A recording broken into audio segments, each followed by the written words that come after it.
You're watching the Team Nerd Tech Show with your hosts, Tim Gillen and Ruthie Kerwin. Hey, nerds. Tim Gillen here, Terrapin Networks, Traverse City, Michigan, welcoming you to another edition of the Team Nerd Tech Show. We're here for the next 30 minutes talking small business tech news and views. That rhymes. News and views. And nerdy tech stuff, all about small business, some interesting gadgets, and usually a how-to or a how to do something or what to watch for, little tips and stuff like that. So my co-host, as this week and every week, is Ruthie Kerwin. I'll toss it back to you, Ruthie. Ruthie, what do you have for us this week? Well, hello there, Tim. Hello.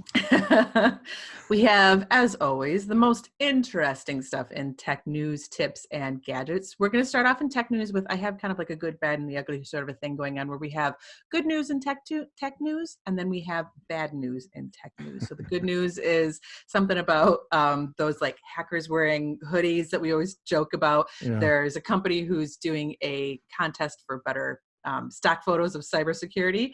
And then the bad is the bad things that may be coming in through a flashlight app on your phone. So we'll talk about more on that in detail. In Tech Tip, we're going to be talking about ways that you might not even know that you're leaking information out of common everyday apps like Google Calendar or Instagram. So we'll get in a little bit more into that. And then finally, our tech gadget is that Starbucks in Japan is launching its own payment plan, like its own PayPal version for Starbucks. So we'll get into that for all the coffee lovers in a little bit.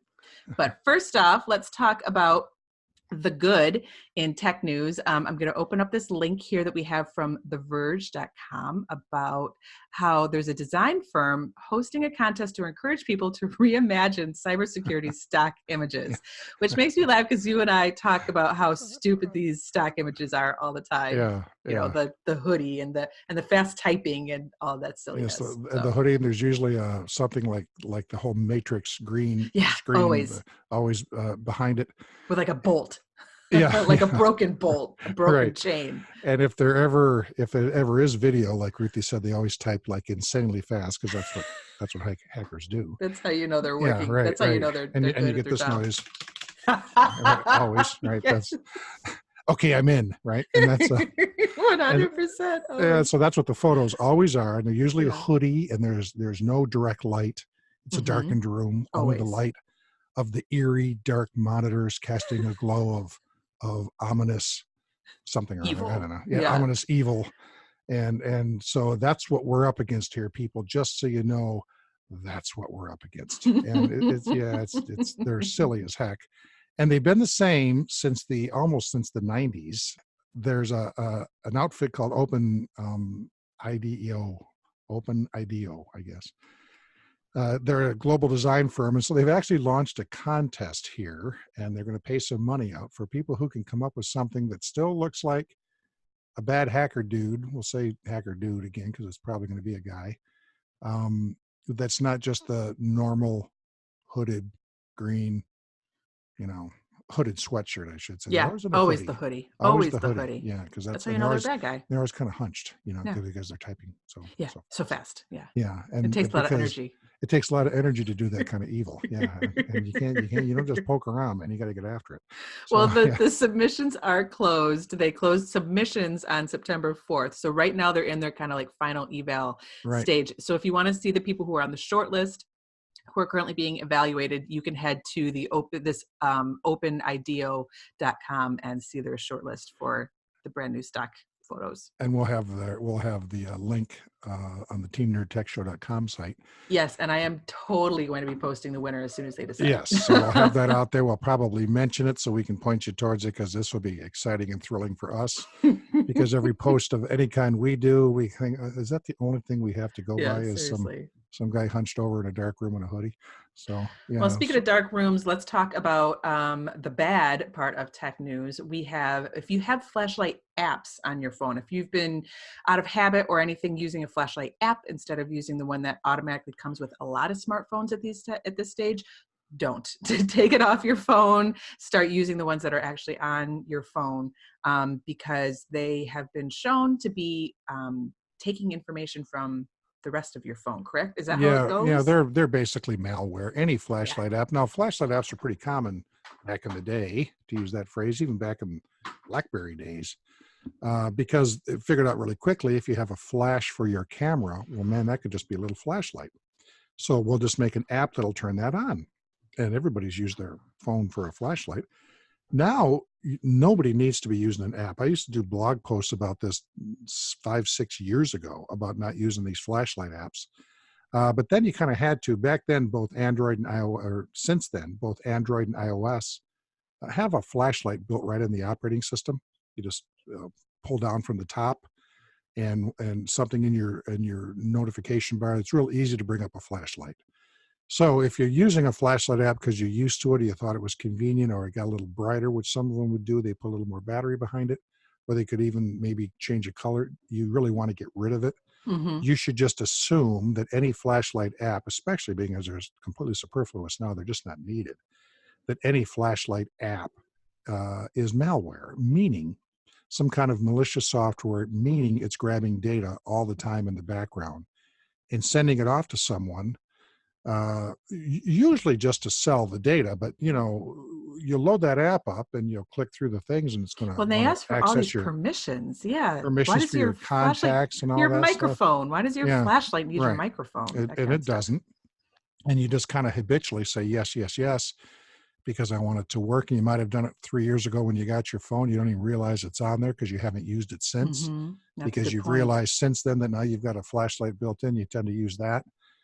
So it's a good thing to go through, and it's a good thing to do a little inventory of the apps on your phone device, iOS or Android, and just go through the apps and just get rid of a bunch of stuff. I actually reset my phone. There's a couple reasons why I did, but I did have an How do you Android. mean reset? You mean you did like a factory reset? I did, and I started over again and Okay. reloaded everything, and it was kind of a hassle. But it's funny; it does run a little better.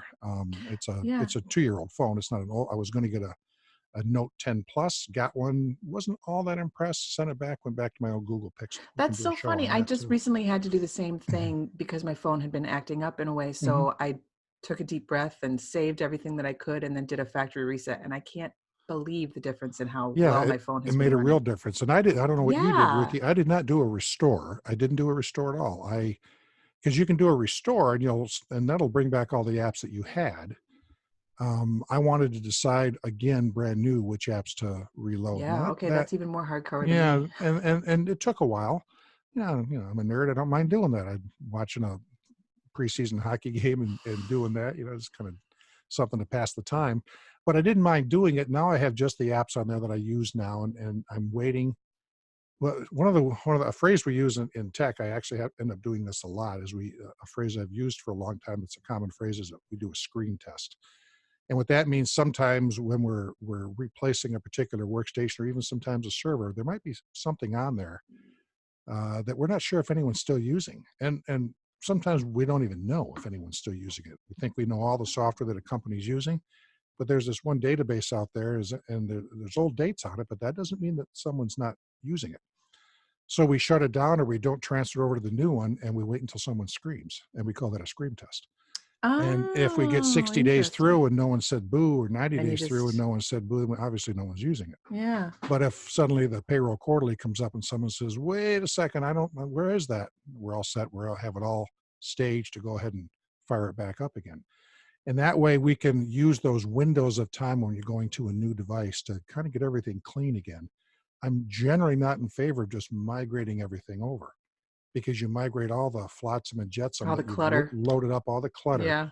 that you've loaded up over the years, and especially on a phone, especially someone like me too. And I use a lot of utilities. I download stuff. I see if I like it. I end up not using it. But I don't always remember to take it off, and it might be doing something in the background, or it might just be it just clutters. It wants to run. It wants to fire up. It wants to do its thing, and So so you're it's just a saying little that more overhead. doing maybe a screen test or maybe a factory, just it's a good thing to just declutter your phone. So if you do have one of Sure. these flashlight apps, even if you're not using it, if you're Yeah. using one, go to your factory system.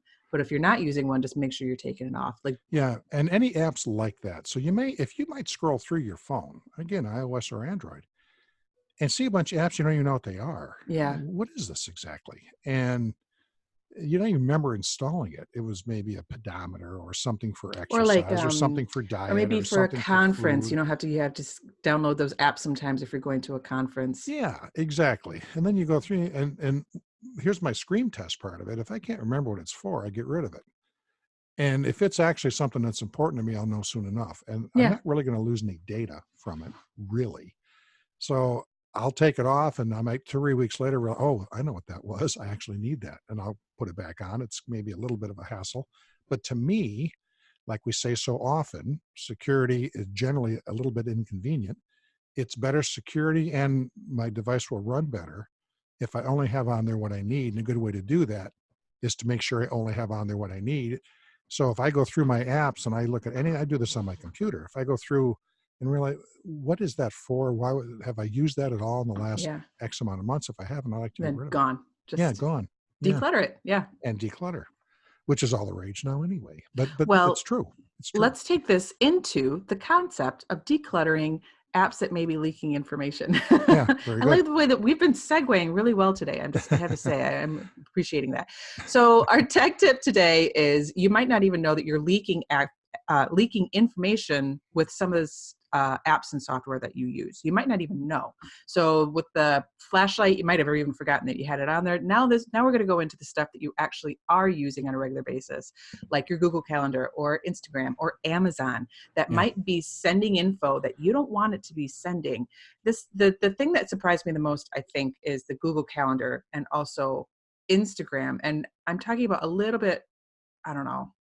Take me into this, Tim. Well, yeah, and that's a really good point. It's not really just Google Calendar. It can be Outlook too. And here's why. You go Yeah. out to a site and maybe you're signing up for a conference, like you say, and that might be a good example. Or you're out at a sports site and there's a button there where you can add everything to your calendar. Add the entire season schedule for the Detroit Lions Yeah. into your calendar, once for Outlook and once for Google. And you just click it, just puts it all in there. And that's sweet.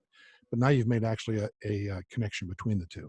Now you've got this kind of like Yeah. Well, now this you're third party trusting. site and your Google Calendar can Exactly. talk to each other. And now you're You don't know what's trusting. happening.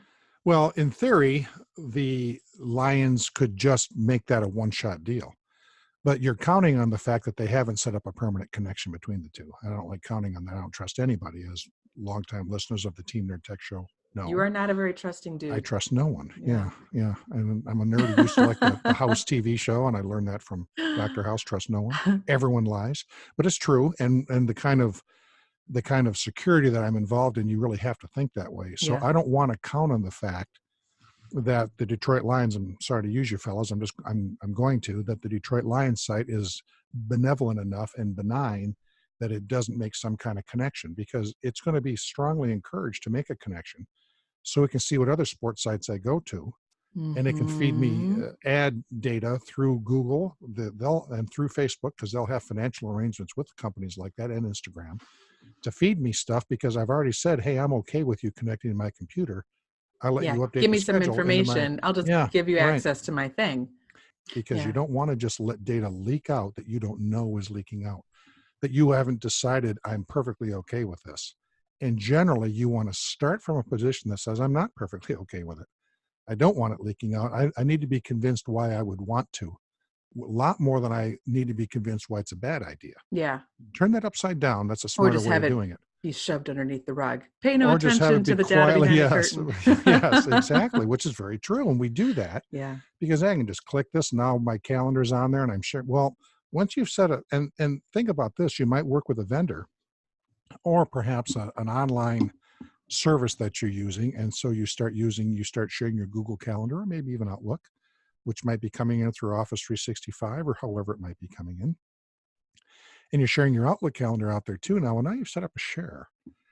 And so that everybody can update their calendars, you can see what's going on. But if these are people who are not actually part of your organization, that's not a good idea.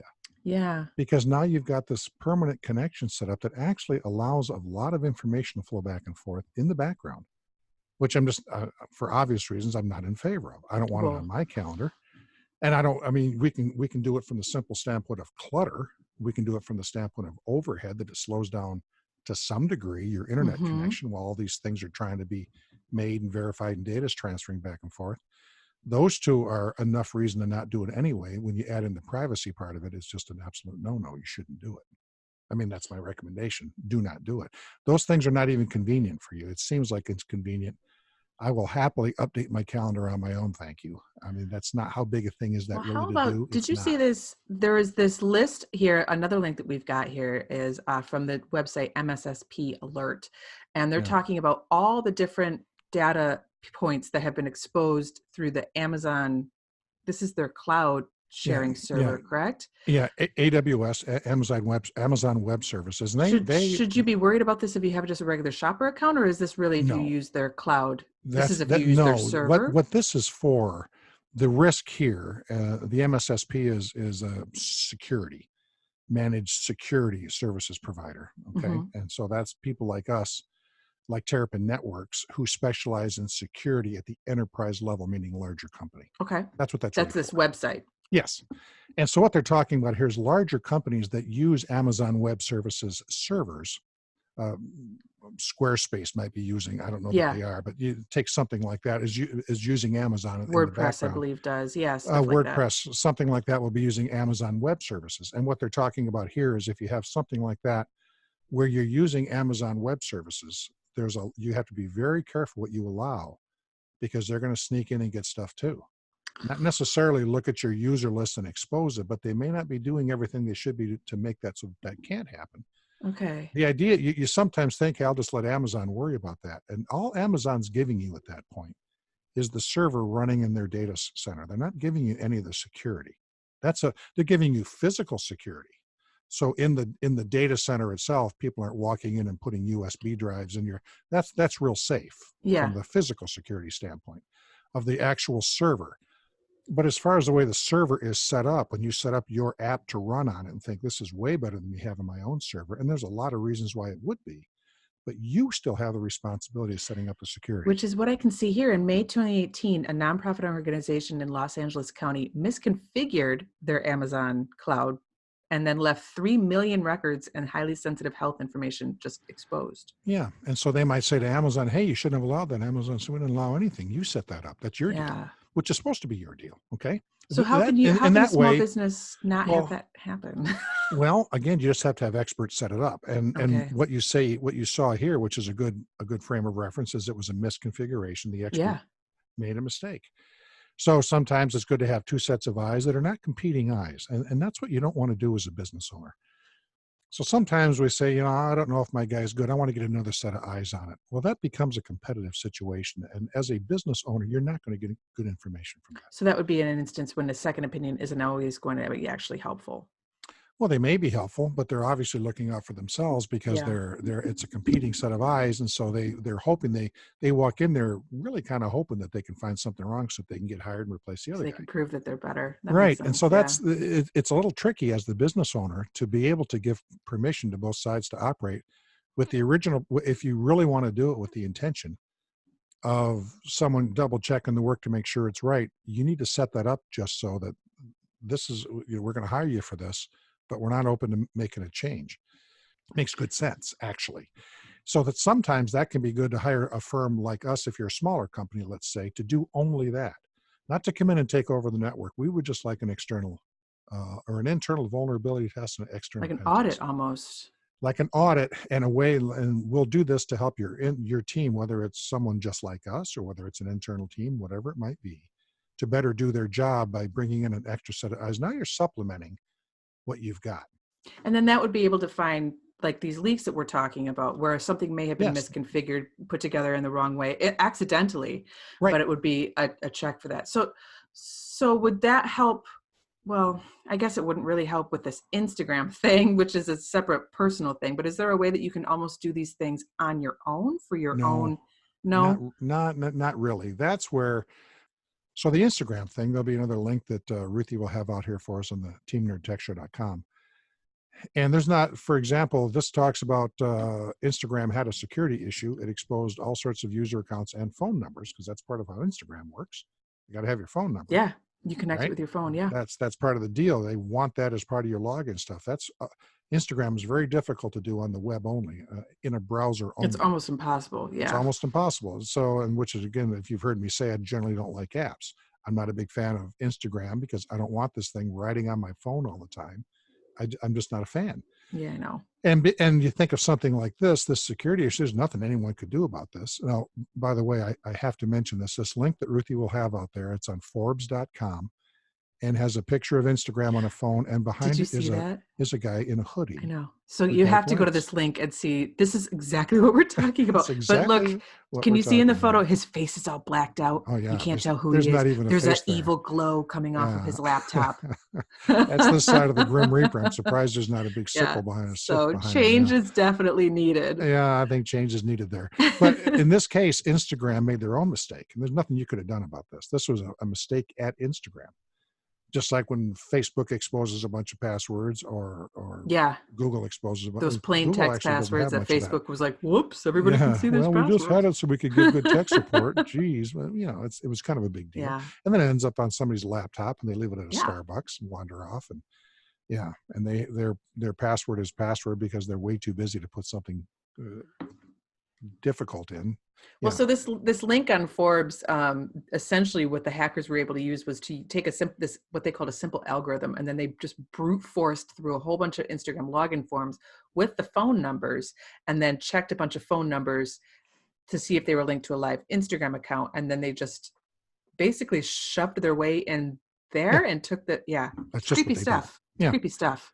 Yeah, and but they did that on the Instagram server side. If Instagram would have had better security on their stuff, which might have made it a bit more difficult for the app to work, which may have made them have a little more tech support, which they don't want because that causes money. So they basically wait until somebody breaks through that thing and then they fix it after the fact, which is very commonly done. Yeah, Because it they're also cheap. gives me a very unsettling feeling. Yeah, they're cheap. There's the money's too easy to make, and they can go month after month making the big money, and then they say, "Oops, sorry." They put a few $100,000 into fixing it, and then everybody keeps quiet again because it's a really nice app that they like, a nice service that they like. Yeah. Yeah, I know. Every time I I'm read doom one and of gloom these, I today, feel, aren't I? I Yeah. know, but every Sorry time I about read that. one of these, I feel like, oh, I should get off Instagram, but yeah, I can't quit it just yet. Yeah. So, Well, it's a as I've often said, it's a very useful, functional service. yeah. It really is, as is Facebook. As is Google, as is Gmail, really useful, functional services. And they tend to hoodwink us behind the scenes with some of this stuff. I'm happen to be one of those people who thinks that all this stuff should be opt-in, all these different privacy Yes, and settings. I agree with you there. Yeah, Absolutely. You should not have to opt out of a privacy system. no. No. And they should have a paid version that doesn't have any of that stuff. And I they should agree with offer you it. there as well. And I'm And a totally lot of down to pay people a would little bit. gladly pay $10 a month for Facebook if it didn't have any ads and didn't sell any of my data, and I could prove they weren't selling my data. Yeah. And if you think of the several hundred million, over 1 billion active users that they have, at $10 a month they can make a fair amount of money. Even if only a fifth of the people signing up did it, it would be just ridiculous So money why every wouldn't month. they do something like that? Because you make Because so much more money by selling data? you got it, Yeah. and they don't even want to mess with it. They just want to keep it free. And they want to throw it out there, and they're afraid if they offer it, too many people might do it, and then and ultimately it would actually cost them. That's my sense of it, at least. Yeah. No, that makes And sense. same with Instagram, and yeah, their Well, entire model is built on selling these reams of data, these just massive buckets, dumpsters of data.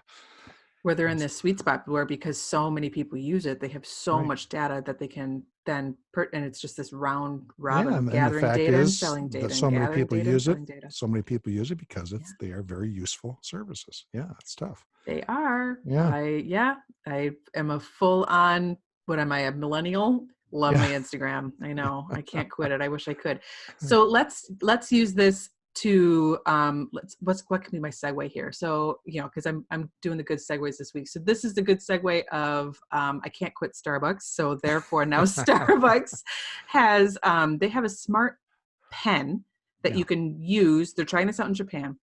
It's a new payment pen called the Starbucks Touch, the pen.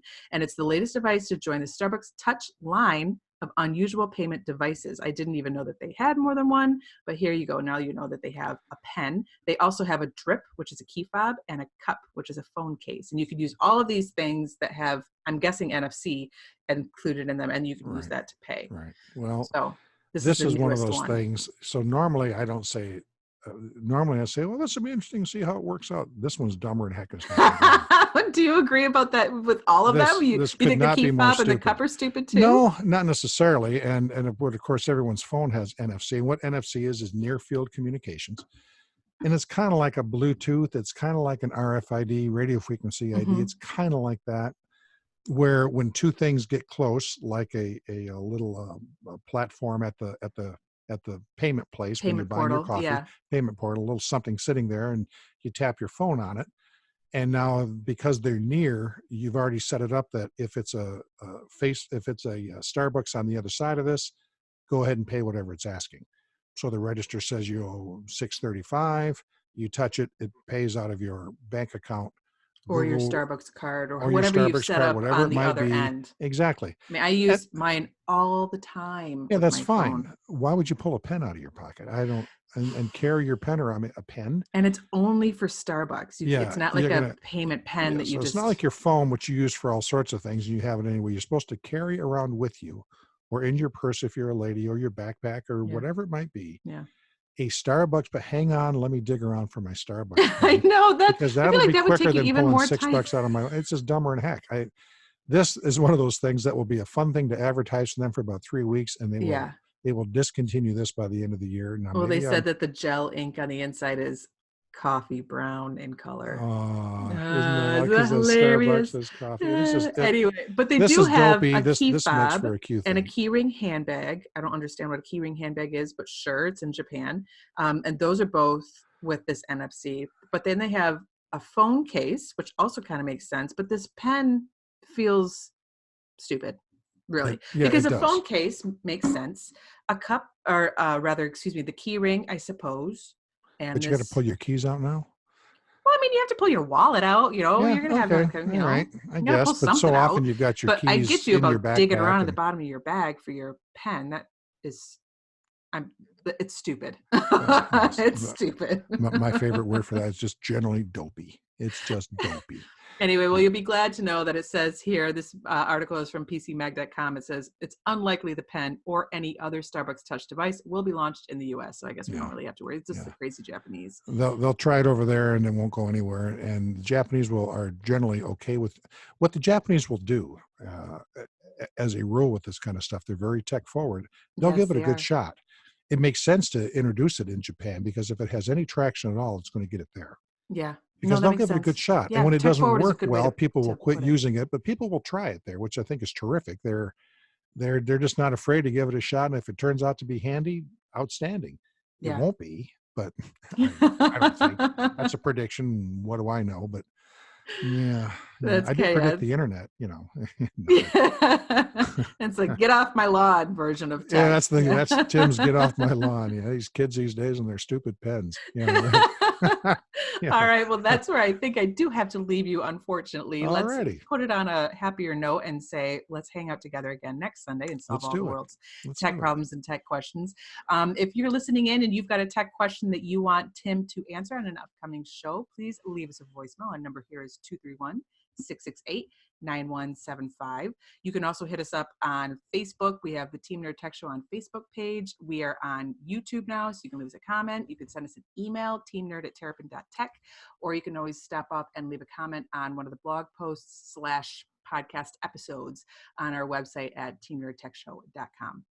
Plus, don't forget, subscribe, rate, review, all that good stuff on iTunes, Google Podcasts, and Stitcher, which is all the places that we are, all the places that we live. Yeah. So, Yeah.